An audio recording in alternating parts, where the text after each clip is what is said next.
यार BNK securities की report आई है और रिपोर्ट थोड़ी सी ना इंटरेस्टिंग लग रही है। वो ये कि बेस ज़्यादा है फिर भी Q3 की जो सिगरेट वॉल्यूम है उसमें 5 से 6% की ग्रोथ आएगी और मार्जिन है वो मजबूत रहेगी और तिमाही आधार पर उसमें मजबूती और आगे देखेंगे भी। एफएमसीजी कारोबार में हम देख रहे हैं कि Q3 में मार्जिन एक्सपेंशन की उम्मीद जता के चल रहे हैं बीएनके सिक्योरिटीज।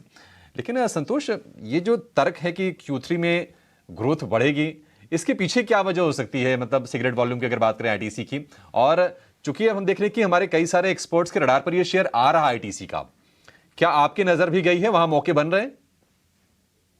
यस अभिषेक, फंडामेंटली मैं बहुत ज्यादा ट्रैक नहीं करता, लेकिन टेक्निकली बात करें तो निफ्टी का एफएमसीजी इंडेक्स में मुझे हलचल नजर आ रही है। लग रहा है कि शायद आज और आने वाले दिनों में आउटफॉर्म कर सकता है और उसमें से आईटीसी पेपाल जैसे स्टॉक लीड कर सकते हैं। आईटीसी की बात करें तो एक हेल्दी करेक्शन के बाद अपने 200 दिन के मूविंग एवरेज के पास इसने बहुत ही अच्छा बेस बना लिया है।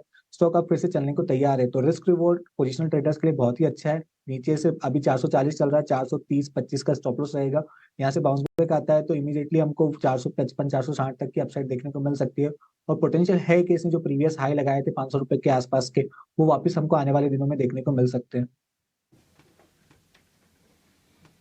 ठीक है, आईटीसी में खरीदारी की सलाह है। स्टॉक्स की बात भी करते हैं और जिस तरह से इनफैक्ट बैंक्स पर ये जो आरबीआई टाइटनिंग की रिस्क वेटेज बढ़ाने के बाद से कई सारे बैंक्स की तरफ से इनफैक्ट बयान आया है। आरबीएल बैंक के मैनेजमेंट से भी हमने बात की थी, उन्होंने भी बताया कि उन्हें 60 बीपीएस तक का इम्पैक्ट पड़ सकता है। ऐसे ही आपके पास दूसरे तमाम बैंक से भी अब रिएक्शन आ रहे हैं। बैंक ऑफ बड़ौदा से भी एक रिएक्शन हमारे पास है कि कितना इम्पैक्ट पड़ेगा, और पूरे सिस्टम में आरबीआई गवर्नर भी और एसबीआई भी कह चुके थे कि एसबीआई चीफ भी कह चुके थे कि कहीं ना कहीं इम्पैक्ट आएगा। बैंक्स को आज प्ले आउट कैसे करना चाहिए? जिस तरह की एक मूव कल बैंक्स में दिखी है, स्पेशली प्राइवेट बैंक्स में, एसबीआई भी थोड़ा सा मूव होना शुरू हुआ है। क्या बैंक्स में से कोई एक ट्रेड फेवरेबल अक्षय अगर आपको पिक करना हो तो आप कौन सा बैंक लेंगे?